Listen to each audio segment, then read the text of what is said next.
ভারতের আগরতলায় বাংলাদেশের সহকারী হাইকমিশনে হামলা ও জাতীয় পতাকা অবমাননার প্রতিবাদে বিক্ষোভ মিছিল করেছেন বৈষম্য বিরোধী ছাত্র আন্দোলন বান্দরবান পার্বত্য জেলার ছাত্রনেতারা। মাঠের অলরাউন্ডার আমি আর ঘরের অলরাউন্ডার টাইলক্স।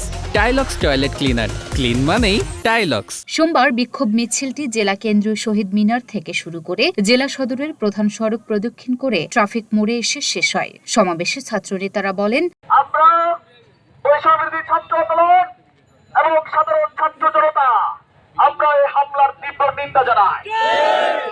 আমরা বলতে চাই, যারা আমাদের দেশের পতাকাকে অবমাননা করে, যারা আমাদের দেশের হাই কমিশনে হামলা করে, তারা কখনো আমাদের বন্ধু হতে পারে না। আমরা চিরজনকে হুঁশিয়ার করে দিতে চাই, যারা আমাদের দেশকে ষড়যন্ত্রের নীল নকশা আনছে, তাদেরকে আমরা হুঁশিয়ার করে দিতে চাই। আমরা বলতে চাই, আপনাদের এই নীল নকশা অচিরে বাস্তবায়ন হবে না। যে জাতীয় পতাকা অবমাননা হয়েছে, এটা আমাদের শহীদদের উপরে হামলা। আমরা স্পষ্ট করে বলে দিতে চাই, ভারতীয় আগ্রাসন মুক্ত বাংলাদেশ আমরা 5ই আগস্ট গঠন করেছি।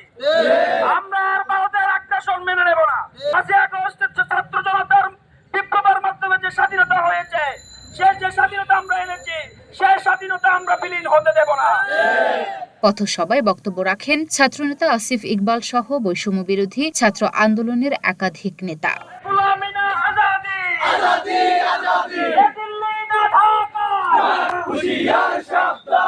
Luna Afroz Nipa, Dhaka post.